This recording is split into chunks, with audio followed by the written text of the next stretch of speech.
Hey guys, tonight we're stepping back thousands of years to the banks of the Nile, where life for the ancient Egyptians was both remarkably innovative and strangely familiar. Imagine the golden glow of the rising sun reflecting off the river's calm surface, a gentle breeze carrying the scent of reeds and wet earth. You're here to experience the quiet, deliberate rituals of a people who truly believe their daily actions influenced both the earthly and the divine. But let's be honest, you probably wouldn't survive this. From gritty bread to crocodile-infested waters, daily life here demanded resilience and a certain tolerance for sand everywhere. So, before you get comfortable, take a moment to like the video and subscribe, but only if you genuinely enjoy what I do here. And feel free to drop your location and the time in the comments. It's always fun to see where everyone's tuning in from. Now, dim the lights, maybe turn on a fan for that soft background hum, and let's ease into tonight's journey together. The day begins early, long before the sun fully stretches itself over the horizon. You rise with the faint light, the sky shifting from deep indigo to soft hues of orange and pink. The air is still cool, and you pad barefoot across the packed earth floor of your modest home, where the morning's first task awaits. For most Egyptians, the day starts with a quick wash. With no running water, you scoop it from a clay jar, cooled overnight. The water is bracing, but refreshing, and you reach for a lump of natron, a natural blend of sodium bicarbonate and salt. This simple yet effective substance works as both soap and deodorant, ensuring you're presentable for whatever the day demands. Historians still argue whether natron's effectiveness rivaled modern soaps, but it certainly did the trick in its time. Hygiene isn't just practical, it's deeply spiritual. Cleanliness honors the gods, and starting the day purified sets the tone for good fortune. As you splash water over your face, you catch sight of your neighbor preparing a similar ritual, her hair already neatly braided and tucked under a linen headscarf. After washing, you dress. For most, this means a simple linen tunic, woven from the flax grown in fields nearby. The fabric is light and breathable, perfect for the sweltering heat that will come later. If you're of higher status, your tunic might be finer, dyed with expensive pigments, or adorned with delicate pleats. Regardless of your station, simplicity and functionality define the style. Before heading out, there's one final step: protection from the relentless Egyptian sun. You smear your skin with a mixture of oils and fats, a primitive sunscreen. For those who can afford it, the addition of fragrant myrrh or frankincense elevates this ritual from necessity to luxury. Remember that crocodile dung sunscreen? Thankfully, it's not part of your routine this morning, though such curious remedies were known in certain eras. As the sun climbs higher, you grab your tools or wares and step out, joining the steady flow of others heading toward their daily duties. Farmers march toward the fields, fishermen carry their nets toward the Nile, and traders balance baskets of goods on their heads. The sound of voices, laughter, and the occasional bray of a donkey fills the air, signaling another day in this thriving civilization. Already, the streets, if you can call them that, buzz with energy. Children dart past, chasing one another in a game of tag. The aroma of freshly baked bread wafts from a nearby home, a reminder that breakfast in ancient Egypt is as humble as it is essential, a small but satisfying pause before the day's labor begins. You sit on a low stool, or perhaps a mat woven from reeds, surrounded by family. A simple wooden platter in the center holds the staples of Egyptian life: bread and beer. The bread, though abundant and filling, is not without its quirks. Made from emmer wheat, it's coarse and hearty, ideal for fueling long hours in the fields or workshops. But there's a catch. Tiny grains of sand and bits of stone inevitably find their way into the dough during milling. You bite down carefully, knowing all too well that a careless mouthful might lead to an unwelcome visit to the local healer for a chipped tooth. Ancient dentists, as you might imagine, were not the most advanced practitioners. Then there's the beer. Forget the frothy Alesh of today. Egyptian beer is a thick, porridge-like brew, almost chewy in texture. It's slightly sour, fermented from barley and sweetened with dates. Not just a drink, it's a vital source of nutrition, consumed by everyone from farmers to pharaohs. Historians still debate whether the alcohol content was enough to induce a buzz, but one thing's for sure. Beer was as integral to Egyptian life as water itself. For wealthier families, breakfast might include a few extras, perhaps a handful of figs, some fresh goat cheese, or even honey. These luxuries, however, are rare for the average household. You savor the occasional treat, like a bit of fruit traded with a neighbor or a leftover offering from a temple feast. As you eat, the conversation drifts between the practical and the personal. A farmer might grumble about the height of the Nile this season. Too high, and it floods the crops. Too low, and the fields parch. Meanwhile, a craftsman's wife mentions her hopes of securing a good price for her husband's wares at the market later. Breakfast also serves as a time to prepare for the day ahead. A mother carefully braids her child's hair, her hands deftly working through each strand. Hair, like clothing, is both functional and symbolic. Some keep it short to combat the heat and lice, while others, especially women, take pride in long, glossy tresses. Wigs, made from human hair or plant fibers, are prized by the wealthy and often scented with perfumed oils. As the sun climbs higher, the calm of breakfast gives way to the bustling rhythm of the day.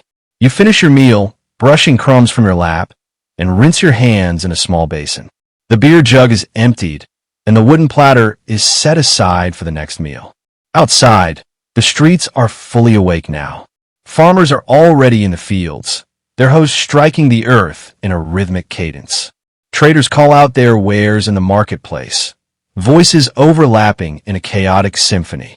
A priest strides purposefully toward the temple, his white linen robe billowing in the breeze.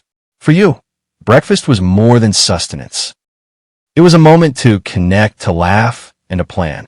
Now, fortified by bread and beer, you're ready to face whatever challenges the day has in store. As you step into the sunlight, you notice the dazzling array of linen and coal adorning your neighbors. Fashion in ancient Egypt isn't merely about looking good. It's a carefully considered defense against the relentless desert environment and a subtle display of social status. Your tunic, made of cool, white linen, clings lightly to your skin. Linen is a wonder fabric, spun from the flax plants that grow along the Nile's banks. Its light color reflects the sun's rays, while its loose weave allows air to circulate, a necessity when midday temperatures creep toward the unbearable. Wealthier Egyptians might wear pleated linen garments, a style requiring extra effort but signaling refinement and status. Beyond the clothes, there's the makeup. Both men and women wear kohl eyeliner. It's dark, bold lines framing their eyes. It's not just about aesthetics. Kohl is believed to have protective properties.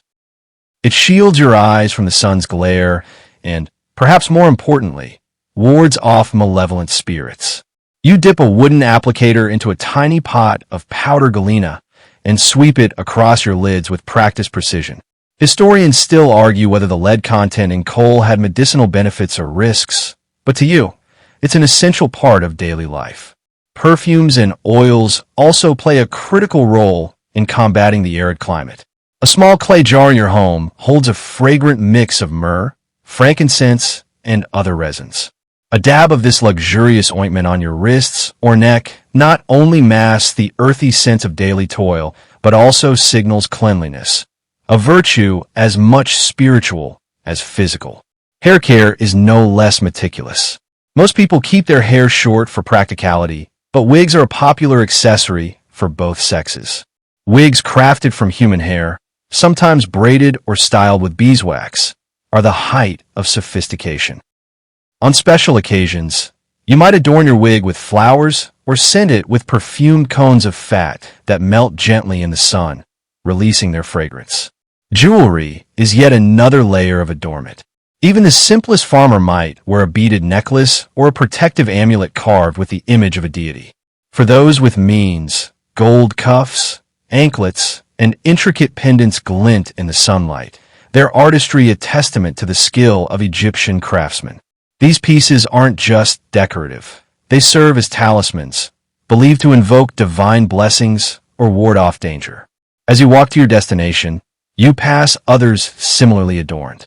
A scribe hurries by, his crisp tunic spotless and his eyeliner flawless. Scribes are expected to present themselves impeccably, as their work often brings them into the presence of officials and priests. A merchant at a stall adjusts his woven headscarf, shading his face as he loudly advertises his wares. You notice a group of young women at a well, their arms jingling with bracelets as they laugh and chat while drawing water. Their linen dresses are simple but carefully hemmed, and their hair gleams with oil. One balances a large jar on her head with practiced ease, her posture as graceful as a dancer's. Everywhere you look, the rhythms of life are accompanied by the swish of linen, the flash of gold, and the subtle sheen of kohl-lined eyes. Ancient Egypt, though a world of you arrive at the heart of the community, the scribe's workshop. In ancient Egypt, few professions command as much respect as that of scribe. These men, and occasionally women, are the custodians of knowledge, responsible for recording everything from temple inventories to royal decrees. The art of writing, called midun netjer, or the words of the gods, is both a skill and a sacred duty. The workshop itself is modest, a shaded alcove with a low table, several rolls of papyrus, and a collection of reed pens. The air smells faintly of ink, a mixture of soot, water, and gum Arabic.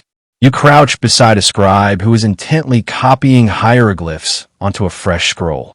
His strokes are deliberate, each symbol flowing into the next with practiced ease. Learning to write in hieroglyphs is no simple task. It's a system of over 700 symbols, representing sounds, ideas, and objects. For apprentices, it begins with endless repetition, scratching characters onto clay shards or flakes of limestone called ostraca.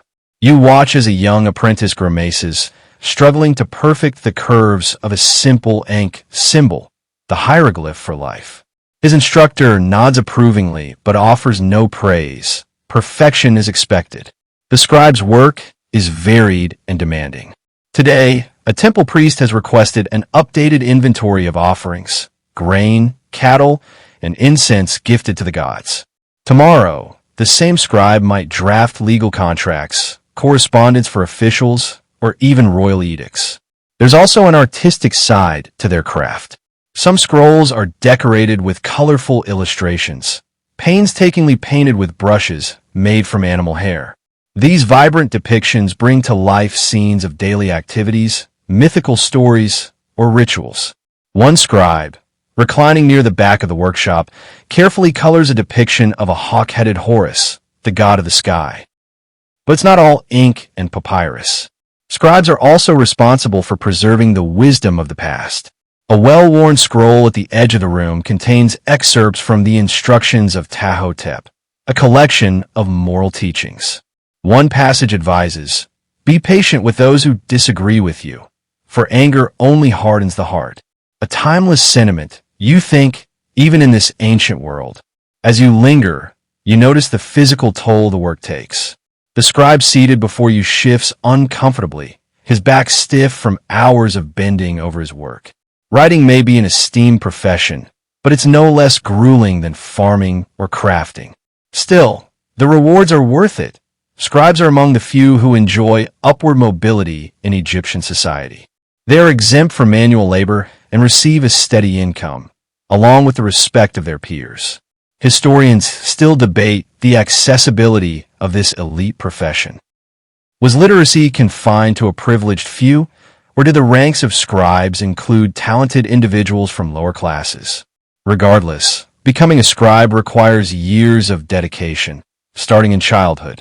You watch as the young apprentice sets down his pen with a sigh of relief, finally allowed a short break. He stretches his cramped fingers and gazes longingly at the sunlit street outside. For now, his life is filled with ink and discipline, but one day he hopes to earn the title of royal scribe and work within the palace wall. The street leads you to a vibrant and bustling hub, the marketplace. This is where the heart of Egyptian daily life beats loudest, a place where commerce, community, and chaos intertwine. As you step into the crowd, your senses are immediately overwhelmed by the sights, sounds, and smells. Traders call out to passers-by, their voices blending into a cacophony of competing offers. A seller of fine linen gestures enthusiastically at his wares, promising the softest fabric in all the land. Nearby, a fishmonger hoists a large tilapia, freshly caught from the Nile, the faint scent of salt and scales wafting from his stall. Bartering is the way of the marketplace. You notice a woman haggling with a spice merchant, her voice firm yet playful. She gestures toward a heap of dried cumin, accusing the vendor of charging too much. The merchant laughs, adjusts the price slightly, and the deal is sealed with a handshake. Money, in the form of silver or copper rings, exists but isn't the primary currency. Most transactions involve direct exchanges, grain for pottery, dates for sandals. The goods on display are as varied as the people milling about. Clay jars brimming with honey glisten in the sun. Bundles of fragrant herbs, mint, coriander, and basil, hang from wooden poles.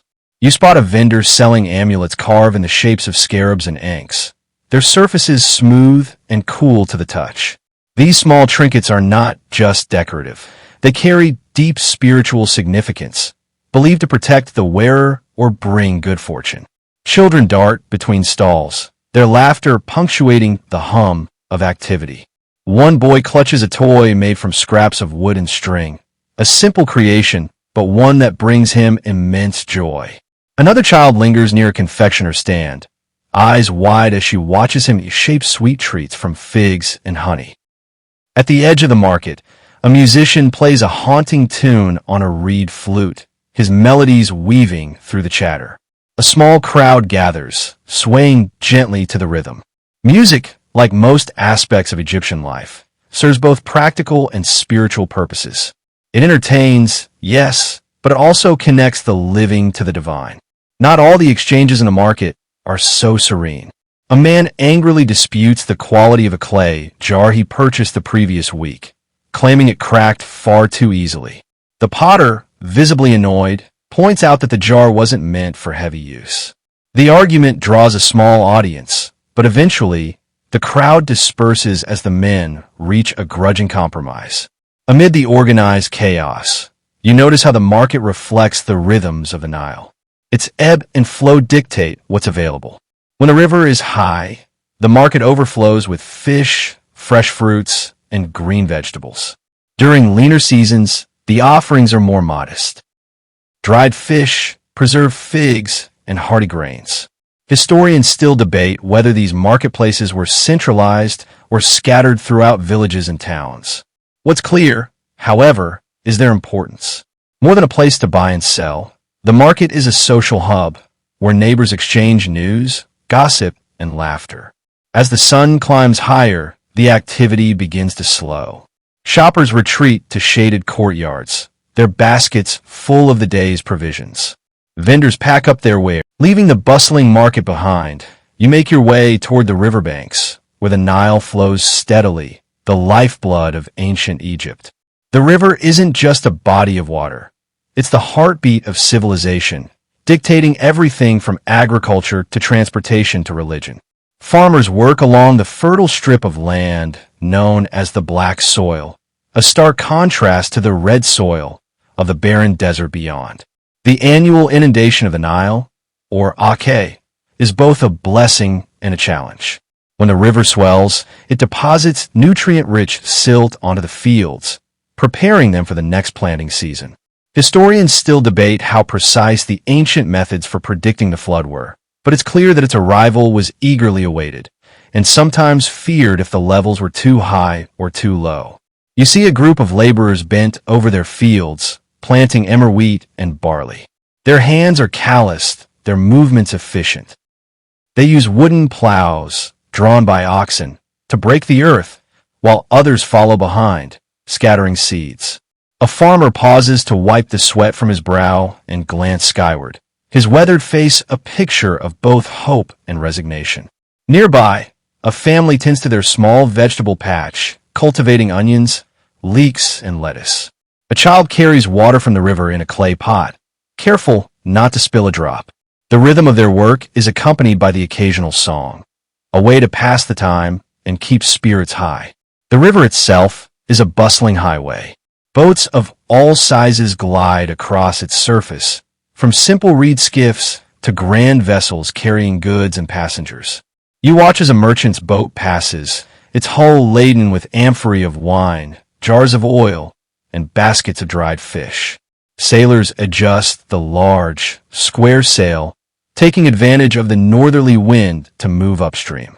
The Nile, unlike most rivers, flows from south to north, while the winds blow in the opposite direction. A natural balance that facilitates trade and travel. Closer to the shore, fishermen cast their nets into the water, hoping for a good catch. The Nile teems with life, offering catfish, tilapia, and the occasional Nile perch. A man wades into the shallows, spear in hand, poised to strike. His movements are deliberate, almost ritualistic, as he waits for the perfect moment. But the Nile isn't just about work. For many, it's a place of leisure and cleansing. Children splash in the shallows, their laughter mingling with the calls of waterfowl.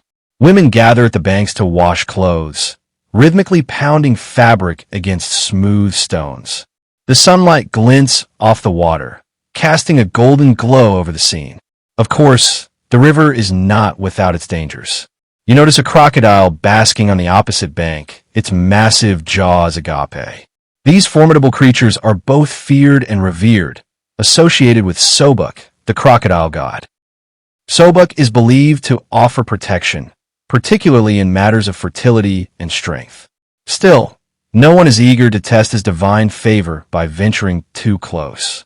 Papyrus plants line the banks, their tall, green stalks swaying gently in the breeze. These plants are more than a scenic backdrop. They're a vital resource. Papyrus is harvested to create paper, boats, mats, and even sandals. A man kneels among the reeds, carefully slicing stalks with a curved knife, his movements deft and practiced. The Nile also plays a central role in religion. Priests collect its water for sacred rituals, believing it to be imbued with divine power. At the temple, offerings of Nile. As you move away from the Nile's bustling banks, the sounds of oars slicing water and traders shouting over cargo fade into the background. You find yourself in the quieter, more domestic setting of an Egyptian home. Here, the rhythms of daily life slow down, but the intricacies of how people live are no less fascinating. The typical Egyptian house is modest, made of sun-baked mud bricks. Its walls, thick and cool, insulate against the day's heat while retaining warmth during the chilly desert nights. Most homes are rectangular, with flat roofs that serve as additional living space. In the evenings, families often gather on the rooftop to enjoy the cooler air, sharing stories and meals under the stars.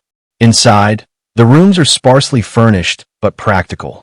Low stools, woven mats, and clay pots are staples. The central room of the house is often the busiest, used for cooking, eating, and socializing. A hearth made of clay dominates the space, where meals are prepared over an open flame. Smoke rises through a small opening in the ceiling, escaping into the bright sky.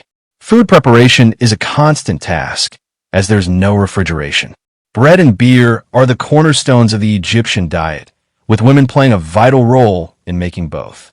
In one corner, a woman grinds emmer wheat into flour using a saddle quern, her arms moving rhythmically as she presses the heavy stone forward and back. Another woman kneads dough with her hands, shaping it into flat, round loaves that will bake on the hearth. The smell of freshly baked bread fills the air, mingling with the earthy scent of clay and wood smoke.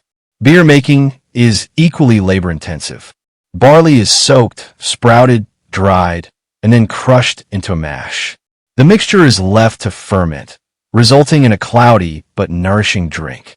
Children scurry about, helping by carrying water or tidying up spilled grain. Even in this simple task, there's a sense of communal effort and shared purpose. Historians still debate the variety of spices and flavorings used in ancient Egyptian cuisine. Some argue that herbs like coriander and cumin were staples, while others suggest that flavoring was minimal due to the cost of imported goods. What's clear is that food is not just sustenance. It's deeply tied to rituals and celebrations. Nearby, a small shrine sits in an alcove, adorned with offerings to the household gods. Amulets, flowers, and small food items are placed reverently before statues of Bes, the protector of the home, and Tarit, the goddess of fertility and childbirth. These deities are part of daily life, their presence offering reassurance in a world that can be unpredictable. In another room, children play with simple toys, carved wooden animals, clay figurines, and even rudimentary dolls made from scraps of linen.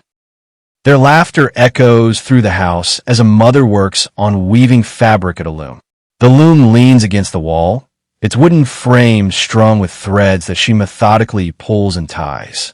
The resulting linen will be used for clothing or sold in the market, a testament to the family's industriousness.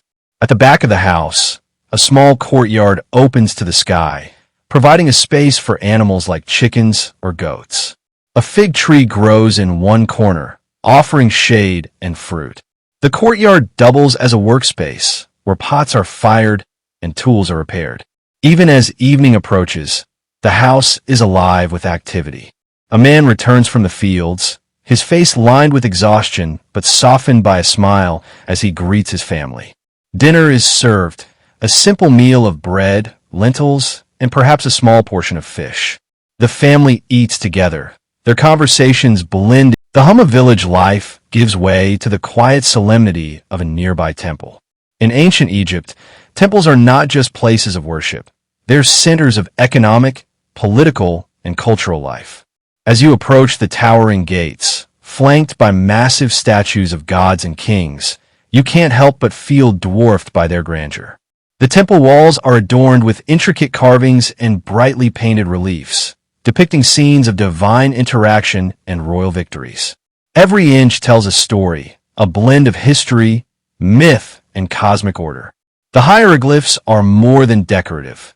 They're sacred, inscribed to please the gods and ensure the balance of Ma'at, the principle of truth and harmony.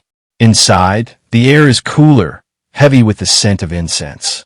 Priests move about in white linen robes, their heads shaved as a sign of purity. They chant softly, their voices echoing through the vast hall. These priests are the intermediaries between the gods and the people, performing rituals that are as precise as they are ancient. You follow the priests deeper into the temple, passing through massive hypostyle halls filled with towering columns.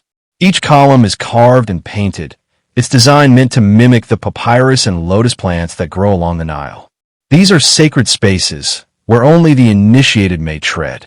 As you pass through, you notice a faint sound, the distant murmur of water flowing through hidden channels beneath the temple floor. In the heart of the temple lies the sanctuary, the most sacred area, where the statue of the god resides. This small, dark chamber is off-limits to all but the high priest, who performs the daily ritual of awakening the deity. Each morning, the high priest enters, reciting prayers as he washes and dresses the statue, adorning it with fine linens and gold jewelry.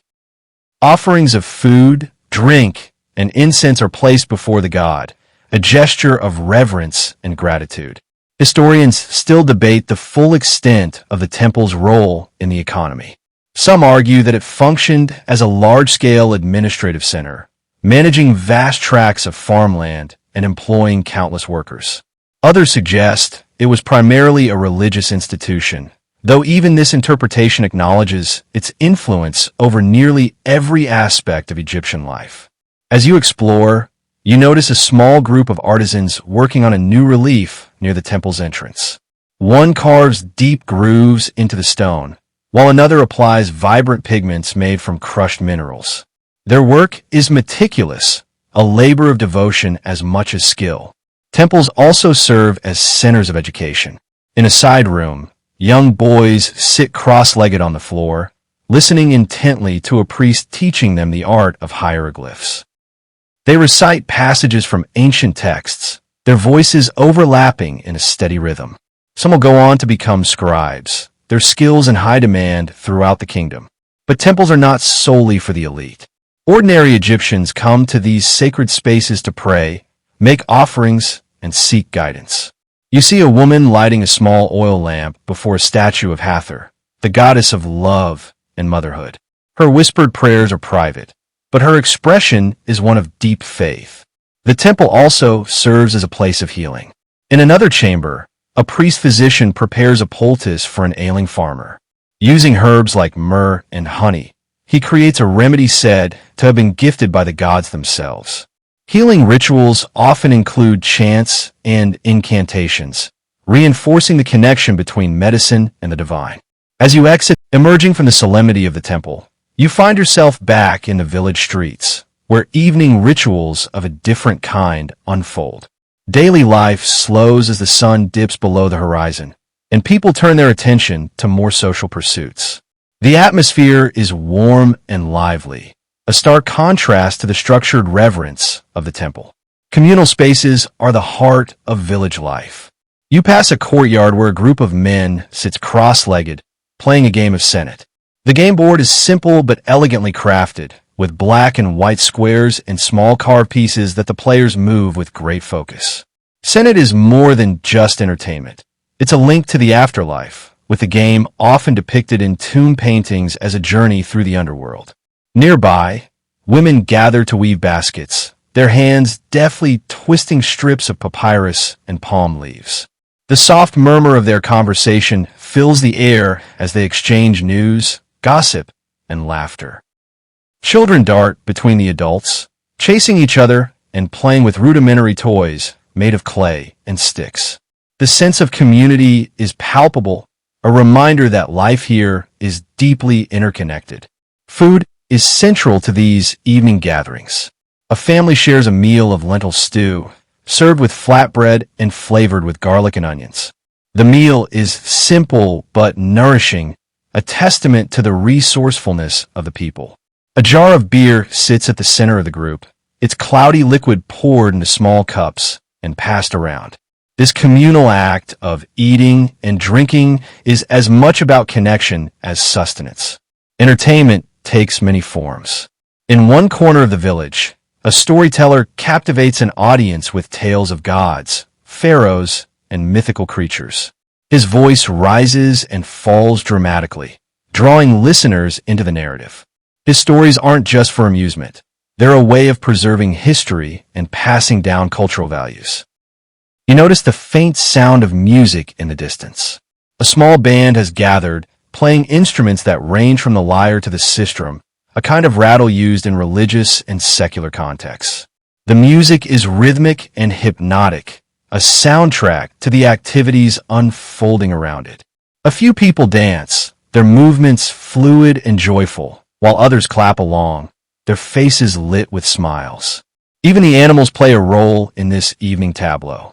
A cat weaves its way through the crowd, its sleek form barely visible in the fading light. Cats are beloved in ancient Egypt, both as companions and as protectors of the home. They're often associated with Batet, the goddess of home, fertility, and protection. You can't help but admire the effortless grace with which this feline commands attention. The night sky grows darker, and the first stars begin to appear. Some villagers climb to the flat rooftops of their homes, where they spread mats and settle in for quiet moments of stargazing. The stars are more than just a beautiful backdrop. They're a calendar and a guide. Farmers and sailors alike use constellations to mark the seasons and navigate the land and river. Historians still debate how deeply astronomical knowledge permeated daily life in ancient Egypt. Some argue that it was limited to priests and scholars, while others believe even the common people held a basic understanding of the stars' movements. Either way, the night sky holds a sense of wonder, a reminder of the vastness of the world beyond the village. As the village begins to settle into the quiet of the night, you're struck as the stars take full control of the sky. Another aspect of ancient Egyptian life unfolds, their profound relationship with the supernatural. The line between the earthly and the divine is as thin as the veil of night. This is a world where magic is not only real, but woven into every layer of existence. You find yourself drawn to a small house on the outskirts of the village. Inside, a Heka practitioner, someone skilled in the magical arts, is at work. Heka, the ancient Egyptian concept of magic, is not a separate force, but a fundamental part of the universe, just like the air or the Nile's waters. It's both a tool and a gift from the gods, used to maintain balance and harmony. The room is dimly lit, illuminated by flickering oil lamps. Shelves lined with scrolls and jars fill the walls, each container labeled with the name of its contents: dried herbs, powdered minerals, and resins like myrrh and frankincense. In the center of the room, the practitioner sits cross-legged, carefully grinding ingredients with a mortar and pestle. The mixture will be used in a protective amulet, designed to ward off evil spirits and illness. Amulets are everywhere in Egyptian life, from the humble villager to the pharaoh himself. They come in all shapes and sizes, each symbol imbued with specific powers. The ankh represents life, the scarab beetle signifies transformation and protection, and the Eye of Horus is a beacon of healing and security. You watch as the practitioner wraps the mixture in linen and ties it with a string, murmuring incantations that call upon divine energy to activate the charm.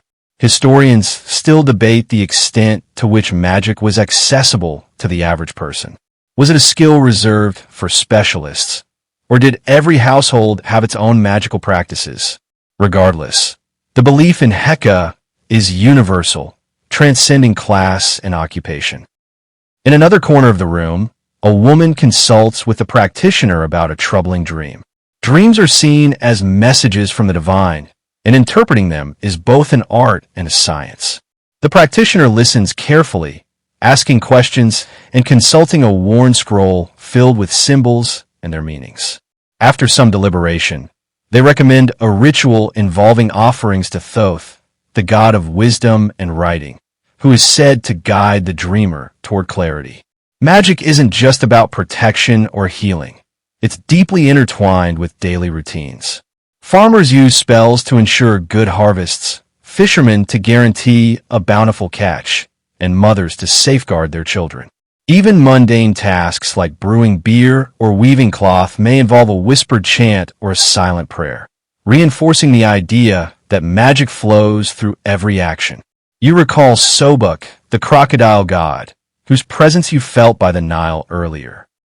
Magic often calls upon these deities for assistance, blending the human and divine in ways that feel deeply personal. A fisherman might leave a small offering by the riverbank to appease Sobuk, while a midwife may invoke Hathor during childbirth. These acts are as practical as they are spiritual, a way of navigating an unpredictable world with the gods as allies. In the quieter moments of the night, the supernatural takes on a more menacing form. The darkness is filled with unseen forces, spirits, demons, and the wandering dead. Egyptians are cautious, taking care to protect their homes with charms and rituals. Doorways are inscribed with spells, and beds are surrounded by protective symbols to ensure a peaceful night's sleep. As you step outside, the village is almost silent, but the presence of magic is palpable. The stars above, the faint rustle of papyrus in the wind, as night deepens and the village settles into a peaceful slumber, your thoughts drift to the afterlife, the cornerstone of ancient Egyptian belief.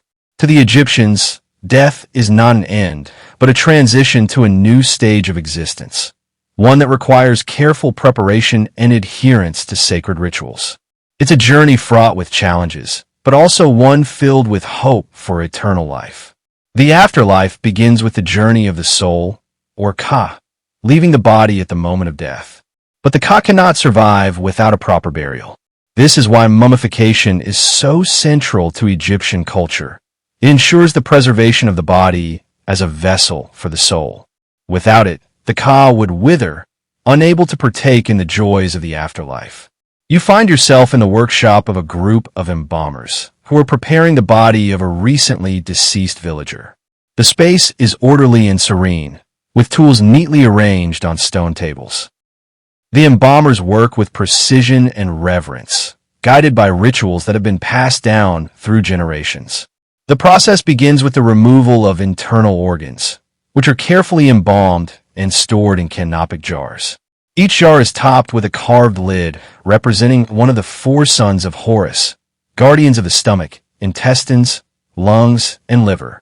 The heart, considered the seat of intelligence and emotion, is left in place or occasionally replaced with a heart scarab, depending on the family's beliefs.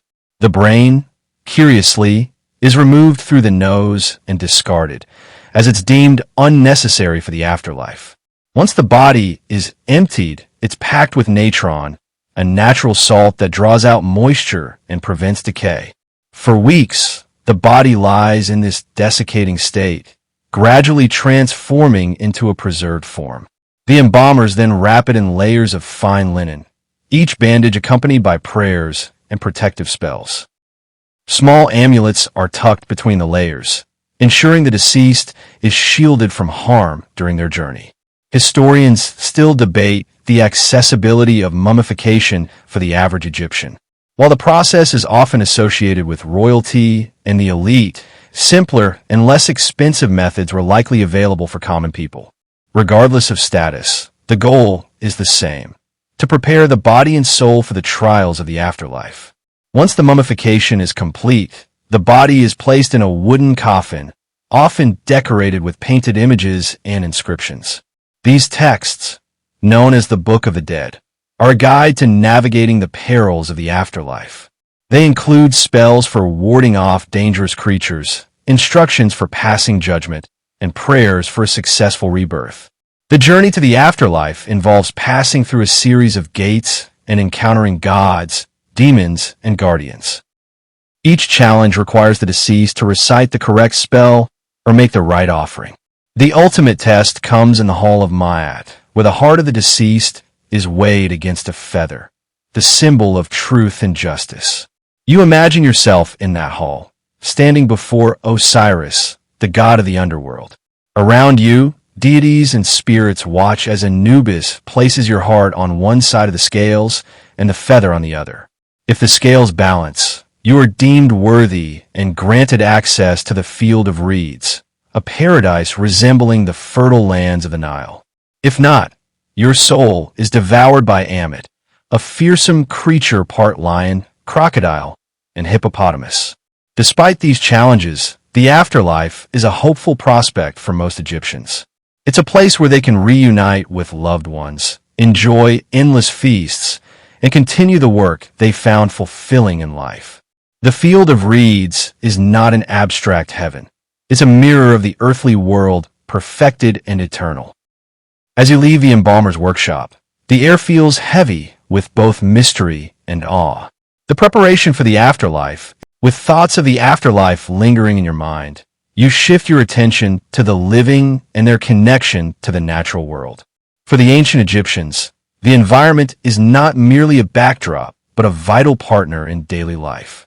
Their deep understanding of the land, the river, and the seasons shapes their culture in ways both practical and spiritual. The Nile is, without question, the lifeblood of Egypt. Each year, its inundation transforms the dry desert into fertile farmland, a miracle so reliable it forms the basis of the Egyptian calendar. Farmers plan their lives around this cycle. The planting season, or parate, follows the flooding, and the harvest season, shimu, comes as the waters recede. Without the Nile, life here would be unthinkable. You walk along its banks, where farmers are hard at work. They use tools made of wood and stone, their designs refined through centuries of trial and error. The shaduf, a simple yet ingenious device, helps lift water from the river to irrigate nearby fields. The fields themselves are lush with crops, barley, emmer wheat, flax, and vegetables like lettuce and onions. These staples sustain the population and fuel trade with neighboring regions. The farmers pause occasionally to sing work songs, their voices harmonizing with the sounds of the river. Music serves as both a distraction from the physical strain and a way of honoring Hapi, the god of the Nile. Offerings are left on makeshift altars along the riverbank, small tokens of gratitude for the sustenance the water provides. Not far from the fields, a fisherman casts his net, its woven fibers glinting in the sun. Fishing is both an essential livelihood and a symbolic act. The fish of the Nile are sacred to some deities, and catching them is seen as an offering as well as a necessity. The fisherman's boat, a simple craft made of papyrus reeds, bobs gently in the current as he works. Historians still debate the extent to which Egyptian society was affected by fluctuations in the Nile's flow. Drought years, when the river failed to flood adequately, could spell disaster for entire communities. Yet, their resilience in adapting to these challenges is a testament to their ingenuity. Some scholars argue that the need to manage the river's resources led to the development of Egypt's highly centralized government. Beyond the Nile, the desert plays an equally important role in Egyptian life. To the untrained eye, it might seem barren and inhospitable, but to the Egyptians, it is a source of minerals, stone, and mystery. The deserts are where they quarry limestone for their temples, granite for their obelisks, and gold for their treasures. Expeditions to these remote areas are dangerous but rewarding, often guided by prayers to desert gods like Set or Sekhmet for protection. The natural world also inspires the Egyptian pantheon. Many gods take the form of animals or are associated with specific creatures. Horus, the falcon-headed god, soars in the sky as a symbol of kingship and protection. The sacred ibis represents Thoth, the god of wisdom, while the cow embodies Hathor, goddess of fertility and joy. These connections blur the line between the divine and the natural, creating a world where every living thing has significance. You notice a group of children playing by the river, their laughter mingling with the sound of flowing water. They're imitating the animals they see daily: crocodiles, herons, and frogs. Their games are not just playful, but educational, teaching them about the creatures that share their environment and the roles they play. As the sun begins to set, the colors of the landscape shift, the golden sands glowing warmly in the fading light. The river reflects the orange and pink hues of the sky, creating a scene so tranquil it's easy to understand why the sky darkens and the coolness of the evening sets in. But the work of the ancient Egyptians doesn't pause entirely. Night brings a shift in activities, a time for reflection, creativity, and quiet industry. You find yourself drawn into the home of an artisan, where flickering oil lamps cast a warm glow over an assortment of tools, materials, and half-finished projects. The artisan's workshop is a testament to the ingenuity and craftsmanship of this civilization. Stone, wood, metal, and precious gems are transformed into objects of beauty and utility. On one table, small figurines of gods and animals are being carved from alabaster, their smooth surfaces reflecting the light. On another, tools for daily life, chisels, knives, and sickles are being sharpened and polished. The artisan works with remarkable precision, using tools that seem primitive by modern standards, yet produce intricate and enduring results. You watch as they carefully etch a lotus flower into a piece of jewelry, the symbol of rebirth and creation. This bracelet is not merely decorative. It carries spiritual significance, meant to protect or empower the wearer. Historians still marvel at how Egyptian artisans achieved such advanced techniques. The process of crafting faience, for example, a type of glazed ceramic used for beads, amulets, and small figurines, requires a deep understanding of chemistry. By mixing crushed quartz with natron and other minerals, artisans create objects that shimmer like turquoise or lapis lazuli, emulating more precious materials. Nearby, a potter shapes clay on a simple wheel, their hands moving with practiced ease. The clay is sourced from the Nile's banks, rich in minerals that make it ideal for this purpose. Pots, jars, and bowls are essential for storing food, water, and oils, but they're also canvases for art. The potter's assistant carefully applies designs using natural pigments, creating patterns of geometric shapes, animals, and scenes of daily life. In another corner of the workshop, a scribe sits hunched over a sheet of papyrus, their reed pen moving swiftly. Writing is an art in itself, requiring years of training to master the complex hieroglyphic and hieratic scripts. The scribe records everything from religious texts to business transactions, their work vital to the functioning of society. Papyrus, made from the stalks of the plant that grows along the Nile, is another marvel of Egyptian ingenuity. The process of transforming it into a durable writing surface is intricate and time-consuming. As the scribe pauses, you notice an unfinished letter resting nearby. It's addressed to a loved one, written in a tone both formal and heartfelt. Egyptians, it seems, value the written word not only for its practicality, but as a means of expressing emotion and maintaining connections across distances. Artisans often work in teams, with each person specializing in a particular aspect of the craft. This collaborative effort is especially evident in large projects, like constructing a temple or carving a statue. Yet, even in these monumental works, there is room for individual expression. Small details, like the folds of a robe or the expression on a deity's face, reveal the hand of the artist, a touch of humanity in stone or bronze. As you observe these quiet moments of creativity, it strikes you how integral art and craftsmanship are to every aspect of Egyptian life. From the smallest bead to the grandest pyramid, each object carries meaning and purpose, reflecting a culture that sees beauty as inseparable from function. The hum of activity slows as the night deepens, and the artisans begin to clean their tools and organize their spaces. The air smells faintly of oil and clay, mingling with the cooler breezes that drift in through. The night is quiet now, with only the occasional sound of a dog barking in the distance or the rustle of palm leaves swaying in the breeze. You wander back toward the center of the village, where communal bonds are as vital as the Nile itself. Life in ancient Egypt thrives on interconnectedness. Families, neighbors, and entire communities are deeply intertwined, sharing resources, labor, and moments of joy and sorrow alike. The first thing you notice is the light chatter of a family gathered in their courtyard. Even in the stillness of night, their bonds are evident as they share stories, laughter, and perhaps a late snack of bread and dates.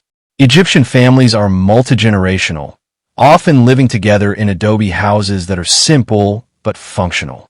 These homes, with their flat roofs and small windows, are designed to keep the interior cool during the sweltering days and cozy during the cooler nights. Children are an important part of the household, doted upon by parents and elders alike. They are taught from a young age to contribute, whether by fetching water, helping in the fields, or learning the trade of their parents. You see a young boy playing with a small wooden toy, a chariot, carefully carved and painted, while his sister practices balancing a clay pot on her head, a skill she'll need as she grows older.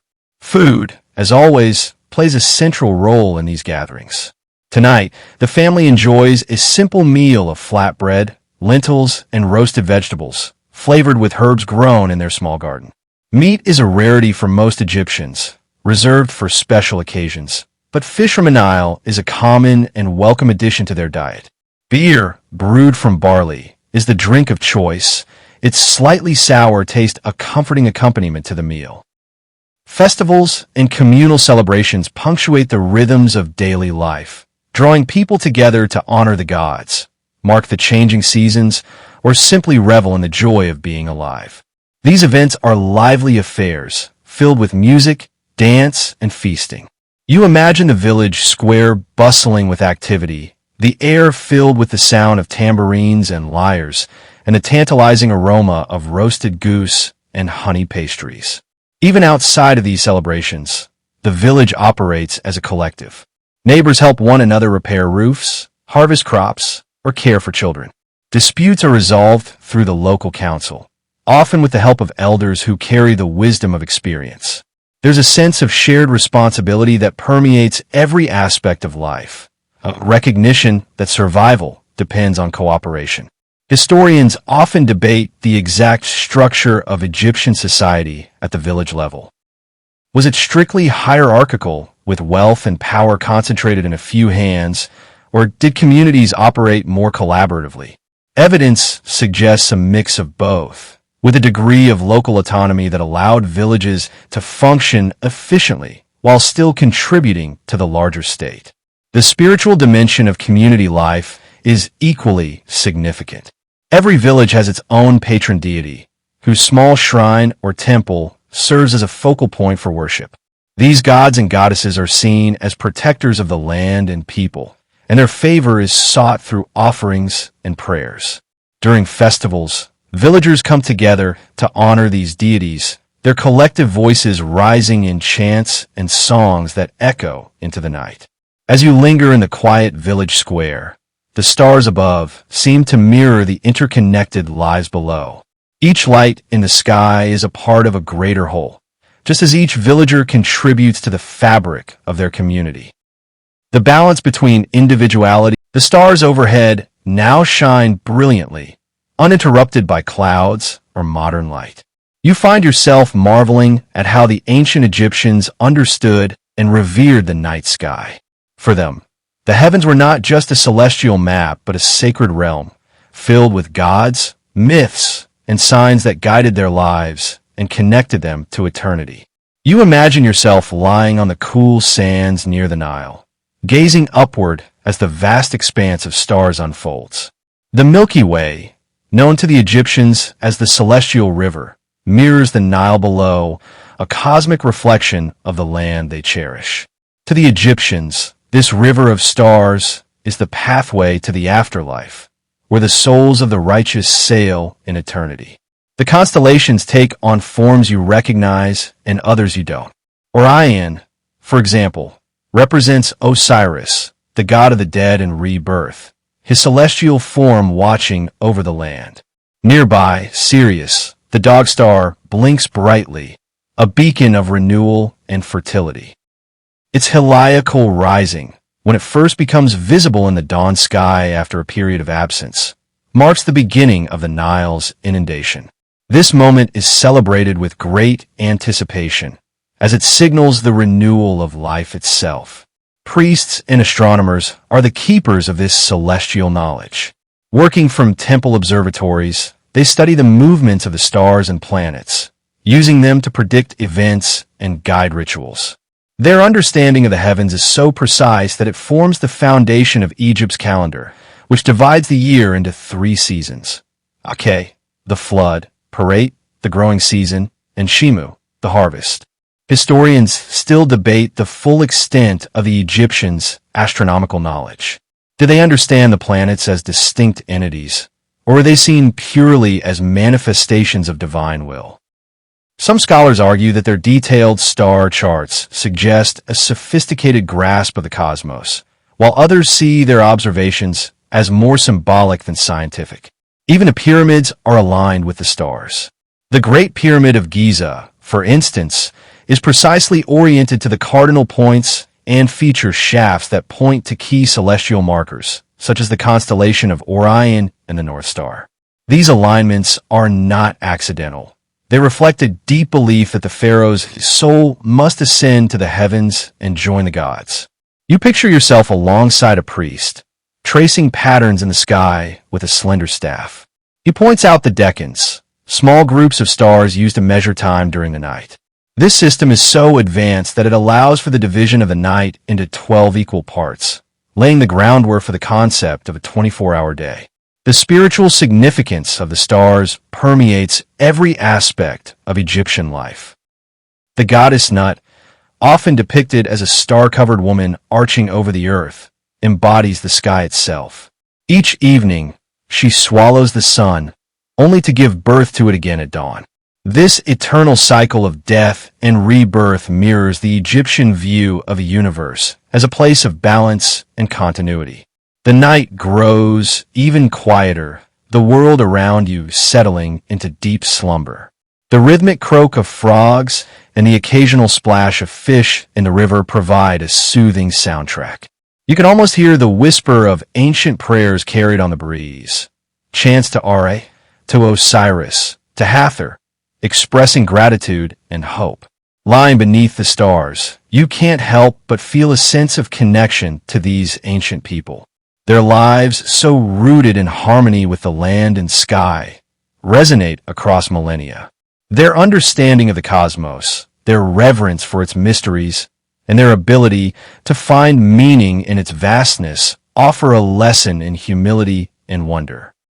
The celestial river above flows endlessly, its countless stars a reminder of the eternal cycles that govern both the heavens and the earth. And as you drift into your own quiet rest, the wisdom of ancient Egypt surrounds you, a gentle reassurance that life, like the stars, is part of something infinite and beautiful.